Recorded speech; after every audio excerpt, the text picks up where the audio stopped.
el podcast de Juan Gómez Bada, una producción de Intelivoz.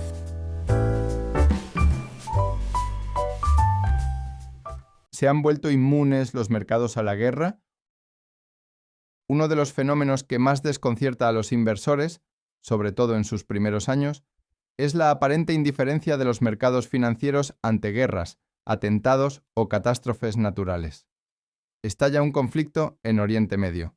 Se produce un atentado terrorista en una capital occidental. Una tragedia humanitaria de enormes proporciones sacude a un país, y la reacción inicial de las bolsas suele ser negativa. Sin embargo, en cuestión de días, los índices recuperan el terreno perdido. En ocasiones, incluso cierran en positivo el mismo día del shock. La invasión rusa de Ucrania en 2022 es un ejemplo reciente. Las caídas iniciales fueron intensas, pero se revirtieron en pocas semanas. Cada nuevo episodio de tensión en Oriente Medio parece generar un impacto decreciente. Incluso tragedias de enorme magnitud, como el tsunami del Océano Índico de 2004, que provocó más de 200.000 fallecidos, apenas dejaron huella en los mercados globales. Confieso que durante mis primeros años como gestor de fondos, esta dinámica también me sorprendía. ¿Cómo era posible que, tras un atentado terrorista en el metro de Londres, el mercado comenzara desplomándose y terminara la sesión en el cierre estadounidense, en positivo? ¿Se habían vuelto insensibles los inversores? Una explicación habitual sostiene que los agentes económicos se han acostumbrado a los shocks. La experiencia acumulada habría enseñado que en la mayoría de los casos las caídas iniciales generan mejores oportunidades de compra que de venta. Como al final nunca pasa nada en términos sistémicos, el mercado sigue adelante. Sin embargo, la razón de fondo es más estructural y tiene menos que ver con la psicología colectiva y más con la naturaleza de los activos que cotizan en bolsa.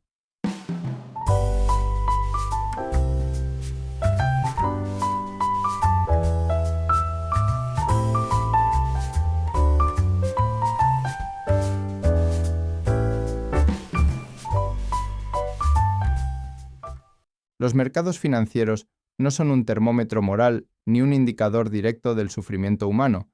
Operan bajo una lógica distinta. Son, ante todo, mecanismos de valoración de expectativas de beneficios futuros.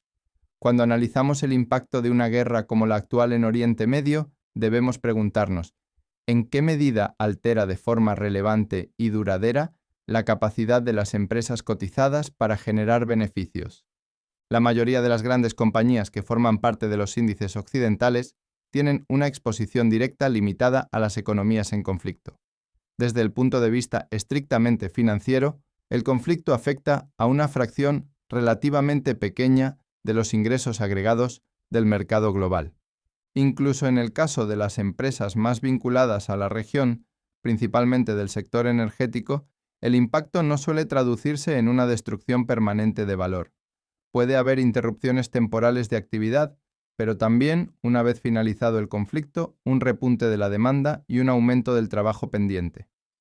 El mercado descuenta esa naturaleza transitoria. A nivel macroeconómico ocurre algo similar. Cuando el conflicto se limita a una región con bajo peso relativo en el PIB mundial, el efecto agregado sobre la economía global es contenido. El aumento del gasto en defensa suele compensar parcialmente la caída del consumo interno en la zona afectada. Además, históricamente, las guerras se han financiado mediante políticas fiscales y monetarias expansivas, lo que introduce estímulos adicionales en el sistema. Por estos motivos, no se suele generar una espiral global de contracción. Esto no significa que las guerras no tengan consecuencias profundas. Las tienen, y muy graves. Pero muchas de ellas son geopolíticas, sociales y humanas, no estrictamente financieras para la mayoría de las compañías cotizadas a nivel global. En el caso concreto de Oriente Medio, la atención mediática se centra inevitablemente en el precio del petróleo. Es comprensible. La región es clave en la cadena de suministro energética global. Cada repunte del crudo genera titulares y previsiones alarmistas. Sin embargo, conviene poner estas variaciones en perspectiva. Las subidas temporales del precio del barril rara vez modifican de manera sustancial las decisiones estratégicas de inversión de las empresas.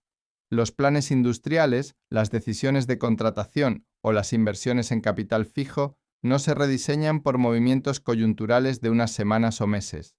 Del mismo modo, las economías del Golfo no estructuran su estabilidad en torno a si el barril cotiza a 50 o a $100 en un momento puntual.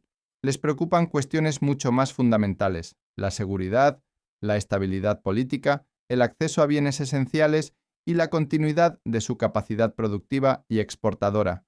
La pandemia ofreció un ejemplo ilustrativo en sentido inverso. Cuando el contrato de futuros del West Texas llegó a cotizar en negativo en abril de 2020, el desconcierto fue generalizado. Sin embargo, aquel episodio respondió a un desajuste puntual entre oferta, demanda y a la incapacidad de la mayoría de los inversores del mercado de futuros para recibir barriles físicos, no a la desaparición estructural de la utilidad del petróleo. El tiempo lo confirmó. En definitiva, los mercados no están anestesiados. Simplemente están valorando probabilidades y horizontes temporales distintos a los que dominan el debate público. Si el conflicto no escala hasta afectar de forma significativa al comercio global o a la estabilidad financiera internacional, su impacto en las cotizaciones tenderá a ser limitado y transitorio.